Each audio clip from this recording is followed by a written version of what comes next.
at the end of the day, whether you're talking about marketing operations, customer success operations, you're talking about the front end of the pipe or the renewal, there's a lot of similarities, especially from an operational perspective. So I kind of call it the 5 key pillars. So you have the data, the system, the people, the process, and the governance. And regardless of what system you're talking about or what process you're talking about, if you don't have good data to support it, if you don't have governance to, ensure that it stays tight, it's going to fall apart.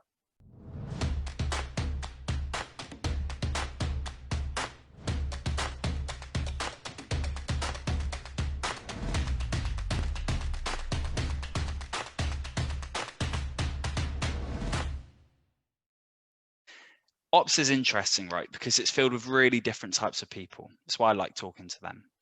Yep. What's your philosophy to ops in general, and how's your life in or outside of work impacted that? Yeah, so I think, operations, specifically revenue operations is about, support and supporting the revenue teams. And so when you think about kind of philosophy, it's how do you best support those who are driving the revenue in the company? And that, starts, within marketing and generating leads and getting those through and, all the way through customer success and upsells and reducing churn and, going for higher renewals. And so, when you have that mindset of supporting those revenue teams, everything else kind of falls into place. You have metrics, you have training, you have enablement, you have tech stack, you have all of those things. But at the end of the day, they're all there to support those revenue teams. And, in life in general, right? If you have that perspective of supporting those around you, whether you're talking about colleagues or friends or family, support's a really important perspective and kind of viewpoint to have in life. Absolutely. It's interesting because, you've been in ops since 2010. That's slightly unusual in the landscape. A lot of folks have been in it a year, 2 years, 3 years. Yep. So, what you've said there is like a core philosophy of ops. Has that always been the case? And where are the areas where ops is changing in 2020 and beyond? Yeah, I think, kind of where I started my career within, operations, it was always that perspective of supporting those around you. I think what's changed is how you support those teams. So I think the philosophy was always there, and it goes, before 2010 and I got involved in it, because operations has been around for quite some time. But yeah, my philosophy, and I actually started in manufacturing. So we were a solar panel manufacturer doing sales operations there. And, it's the same thing. It might be a little different because you're working on inventory levels but you're still supporting sales. You're still, supporting there. I think the biggest change and evolution that I've seen in the last 10 years is around, how we support the teams, how much the tech stack and tooling changed. So that landscape, and then how the buyer has changed. So we as sellers have to adjust how we approach the situation. Buyers are taking a lot of cues from their consumer, behaviors, where so much more about a vendor before you actually engage with them. So there's a lot of expectations there.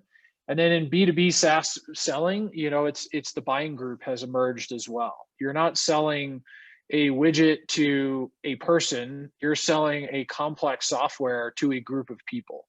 And so I think that evolution has been really interesting to see over, the past years, and how we respond to that. Yeah, absolutely. And this is something that is echoed, isn't it? We're more consultative. You're right. People know more about our product before we even speak to them. Yeah. What challenges does this raise for ops folks? And are there any opportunities there for people in this type of career? Either to build gravitas in the organization, to build into areas they weren't previously had a door into. What's your reflections on that? Yeah, I think what it enables people to do is, people come from different walks of life and different perspectives in their careers. And I think that's helpful because you're selling to a buyer and you have multiple perspectives on the buying side as well. So you can't just be one track mind. You can't just think of it one way.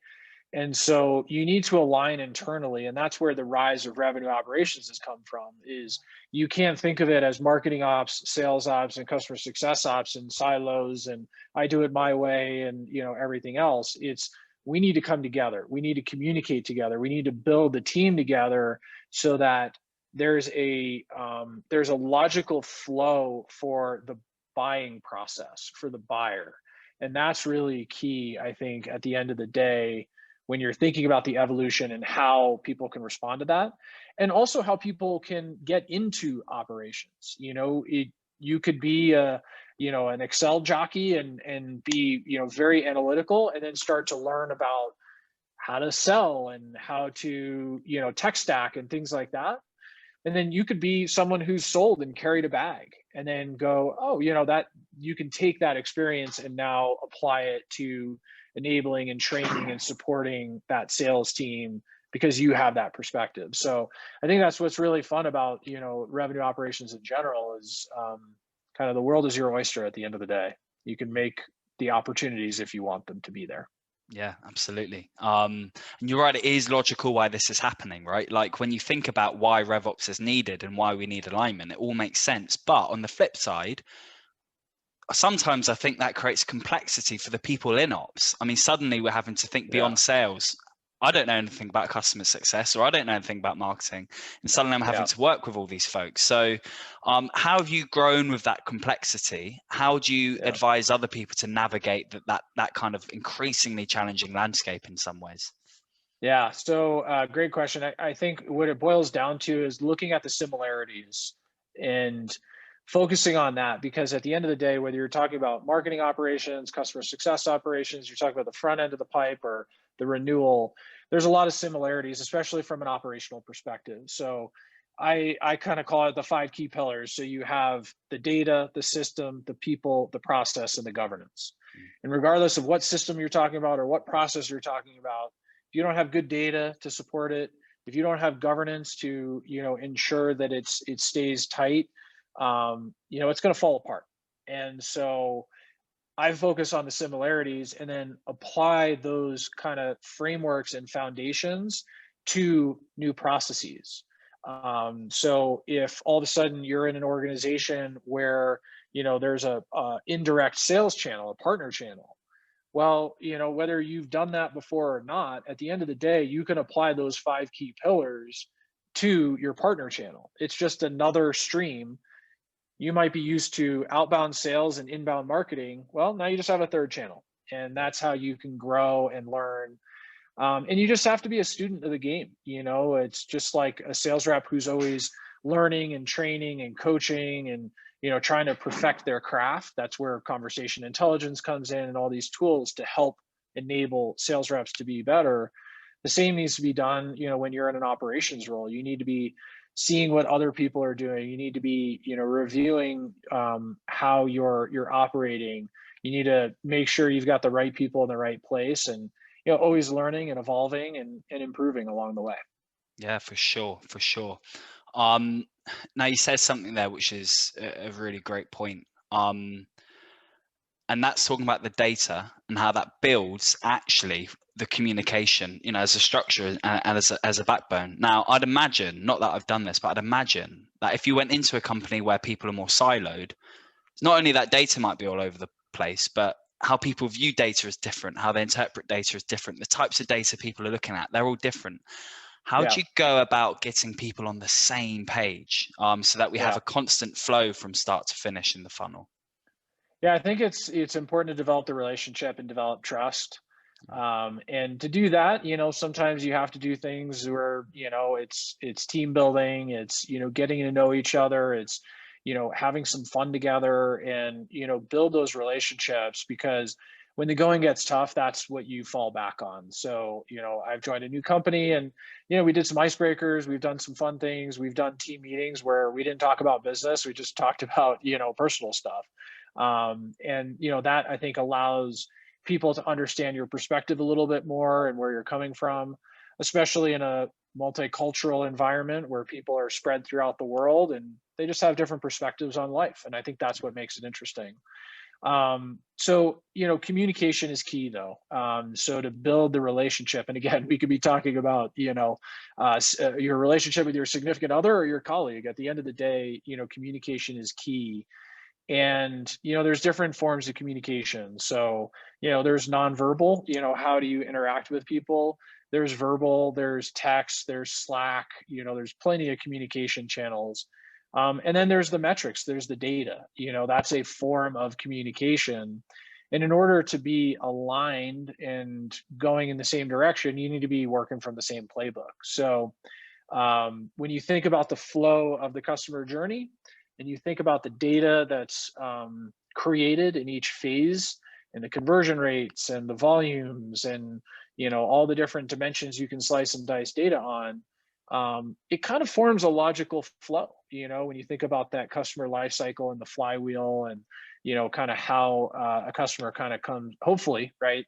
You sell them once and then you sell them again and you're kind of building that relationship. So yeah, it's communication and metrics, I think are really the foundation there. Yeah. And this is why I love the RevOps space, right? It's because, like often in ops, we do view you folks as data junkies, right? But actually it's so much more than that. And in society, sometimes, and it's wrong to think this, but sometimes the common perception is people are good at data, aren't necessarily good at with people, interpersonal skills. Totally wrong, obviously. We're challenging that in ops. But it's an interesting duality of skill sets. And I suppose, as someone who's senior, how do you hire and manage people to have both? And how do you make sure that, data it's objective, but interpersonal relationships, how people view data, that isn't always objective. So how do you manage that as well? Yeah, I think there's a lot there. You look for culture fit. You look for people who are, eager to learn and, want to grow and, be able to, kind of evolve their perspectives. I think at the end of the day, if you have a Excel jockey who, may or may not have interpersonal skills, it doesn't matter. If they want to learn, they want to grow, they want to, improve, that's the key. Those are the kinds of things that I look for, in my team. And, I've been fortunate to have such strong team members throughout my career, and I'm one of those people too. I want to keep growing, I want to keep learning, etc. So, I think that's key. And, people can learn, people can always evolve. And, I think, a lot of people have proven that when they get into revenue operations and they can take the background that they learned and they apply it to a new concept. Because we're all kind of coming from somewhere else, at the end of the day. Yeah, of course. And that would make your point that we need to find the similarities even more important, right? Indeed. Yeah, I love that. Indeed. Okay, so this makes a lot of sense at the level we're talking about, which is like silo departmental leaders. But let's talk about the CEO. Let's talk about the CRO. How do these folks get involved in creating like a culture of alignment and teamwork? And to that point, do you see it as the RevOps role to communicate that down into the rest of the org, or how is that structured? Yeah, I think, successful organizations, you see a lot of support top down, but you also see bottoms up, support. And, the best C-suites are the ones, I think, that are really have their ear to the ground and listening and, not like the I know it all kind of thing. I've done this and I've been there before, but they find that balance of, hey, like I hear you, but no, sometimes that's why they're in the position they're in, and that's fine. And I think that's where the strength comes in. So, for the C-suite, especially from an operations perspective, like working together, again, it goes back to that support. It's building those relationships, and you need as a RevOps person to be able to support the C-suite, whether it's budgeting, whether it's metrics, whether it's enablement, etc. They have numbers they need to hit, and what you need to be thinking about is how to drive that value, how to drive that enterprise value, how to kind of think about what keeps them up at night and how what you're doing supports that. It's not about a cool little button that you can add or a tool or whatever. It's like, okay, is this going to impact top line revenue, or is this going to impact lowering OpEx? And if you can't answer one of those two questions, then maybe you should be focused on another project, because the C-suite probably won't be they won't feel the impact as much if you're driving greater top line revenue growth or reduction in OpEx. Mm-hmm. Yeah, it's good practical advice. Now let's zoom this out. I mean, so it's interesting, basically, this theme of how this works, this communication idea we're talking about, how it works at companies at different scale. Some companies, Yep. small, ops might know every single seller. They might know all their personas. Dealing Yep. on a global basis, very different. So in your experience and your thoughts, how does this change at scale? How does this change when you go international? What do you need to be aware of? So yeah, I try to have as common framework and groundwork as possible. So, the selling environment in North America versus EMEA versus APAC might be different. There might be nuances, but we have to look at, you can call it the 80-20 rule, you could do whatever, but what's the 80% that's common and what's the 20% that's different? Do you need an entirely different Salesforce instance for your EMEA team versus your North America because of currencies? No, you can cope with that. And that's like a silly, simple example, but you have language differences, you have currency differences, you have regulatory differences, you have things that might change. But if you divert too much, it's going to be overwhelming, right? And then you have those silos, and now trying to piece it together to have an enterprise view becomes unmanageable. So if you kind of work on the commonalities and the similarities as your framework, and then just kind of have some exception management, then that's a much easier approach. And I think the same is true when you're looking at, business units. When you look at the massive multinational companies, oftentimes they will align in business units, where you have kind of boots on the ground, you're embedded with the teams, and you're understanding the nuances of your different product lines or geographical things or whatever. But again, you're still funneling up to that same kind of overall framework, and overall consistency, because that's where you get your economies of scale. That's where you get redundancy, with team members, because if these guys are doing it completely different than these guys, well, if that person leaves, you can't, cross-pollinate. And in theory, there's only one good way to do stuff too. Well, there's multiple good ways to do things, but, for your organization, it's important to follow that. So, going back to your original question, like a small startup, you have one way of doing things. As you grow, as you add business units, it's okay to specialize in those particular areas. Again, whether it's geography or product line or whatever the case is. But you got to keep in mind those similarities and that 80%, because you don't want to divert too much. Yeah, superb. I think, in my opinion, one of the main takeaways from what we're saying here is to actually keep it simple. Like, that's the undercurrent. Yeah. Think about the similarities and don't complicate things. And when I've spoken to people in ops, for me, in my opinion, I'm going out on a limb here, but in my opinion, the best do keep it simple. But that's not easy to do at the beginning of your career. So much going on, so much distraction. So how have you gotten yourself to a position of keeping it simple? And where are the common rabbit holes that people early on in ops run themselves down into that they shouldn't be concerned with? Yeah, it's tough, because there's always exceptions, and that's where the complexity starts to kind of fester, and all of a sudden your Salesforce instance has 500 fields on the account object. So to me, it's really leveraging the people around you. If you're new to the game, then try to do as much learning and education and training as possible. But B, leverage those around you, your team members, their perspectives. And, you don't have to necessarily agree with them. You don't necessarily have to take their ideas and go implement them. You could also push back a little bit and say, well, do you really need that field? Or, okay, who's going to own that field? Who's going to update the data? Who's going to scrub it? Who's going to report on it? And again, like, use that framework and flush it out. And it could be about a topic you have no idea about, but if you kind of use those common threads and common frameworks, then you kind of put that pushback and try to avoid some of that complexity that's inherent in any business. But you're not going to always be able to avoid it, and sometimes you just need to embrace it and say, all right, let's do it. But just so you know, this is what it's going to mean downstream, right? And you have to think about the downstream impact and consequences to that complexity. Yeah, for sure. And pushback is really important. Here's a question. You mentioned tools often, and it's interesting for me because the world of RevOps has almost grown with the tools, right? It's enabled us to do things that we may never been able to do before.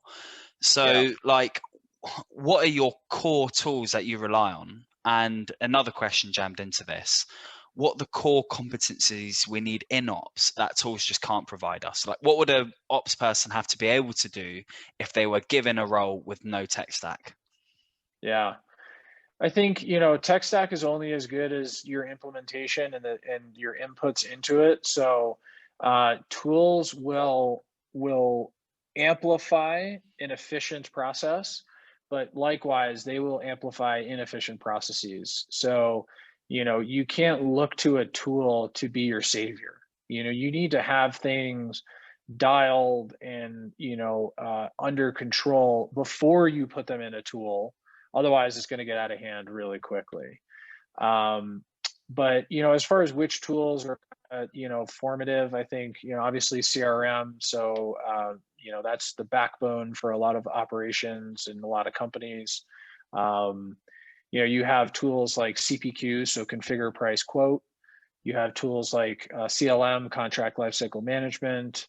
You have conversation intelligence. So recording calls and being able to provide coaching. You have, marketing automation. So to be able to drive campaigns and leads.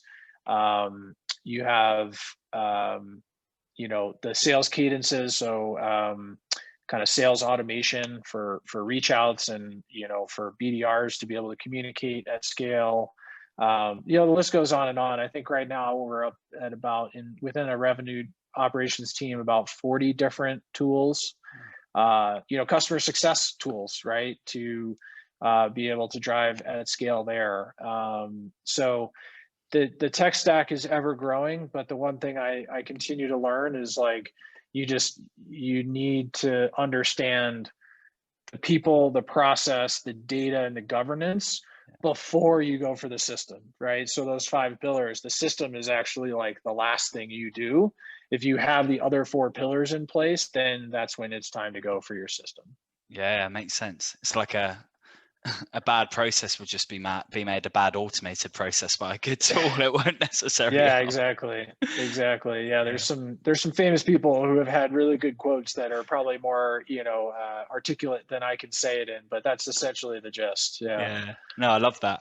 Okay, Dane, let's imagine that you're in a room full of sales RevOps people, like the best in the world. What would you ask them? Yeah, that's a good question. What do you ask the best RevOps people in the world?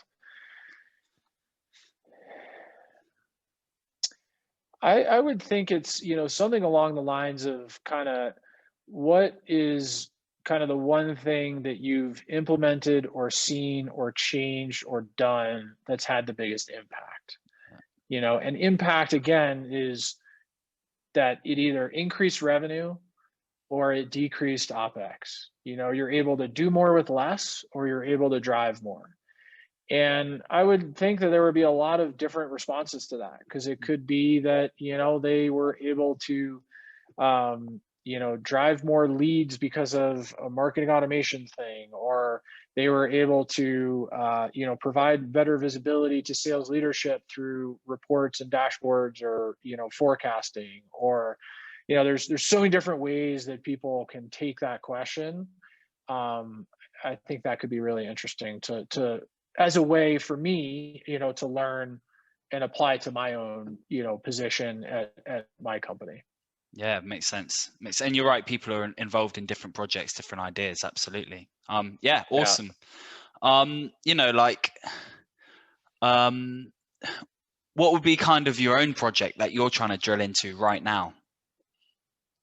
The one that would have kind of that most impact, like what would be Yeah, my yeah, answer to that? exactly. Yeah, Yeah, so I think it's it's really focusing on the sales team and making sure that they are supported as best as possible. So it's kind of a multi-layered approach. So one is training, and making sure that they can, really hammer the points home with our prospects and customers.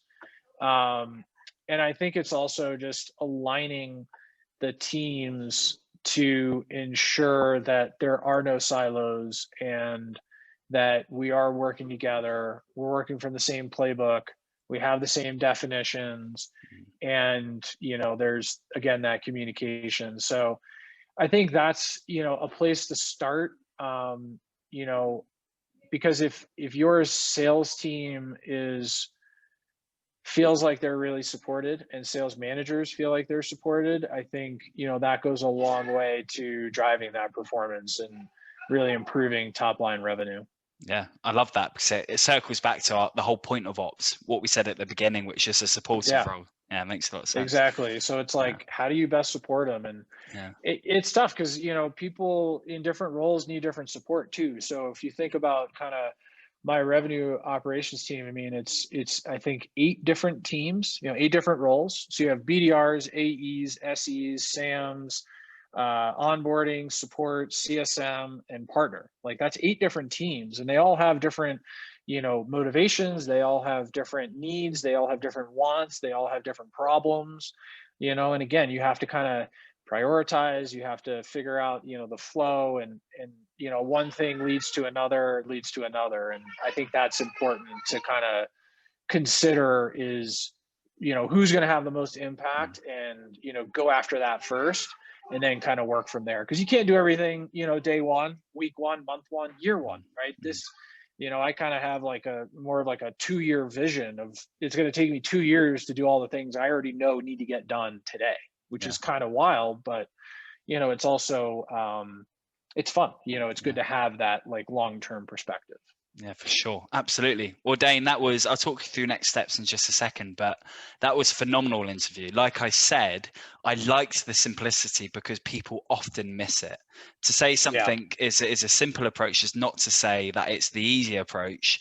Yeah. Often that is the best. And I actually think other people really value how we can take really complex issues and ideas and actually break them down into something people can do. So thank you so much for that. No worries. Yeah. Happy to help.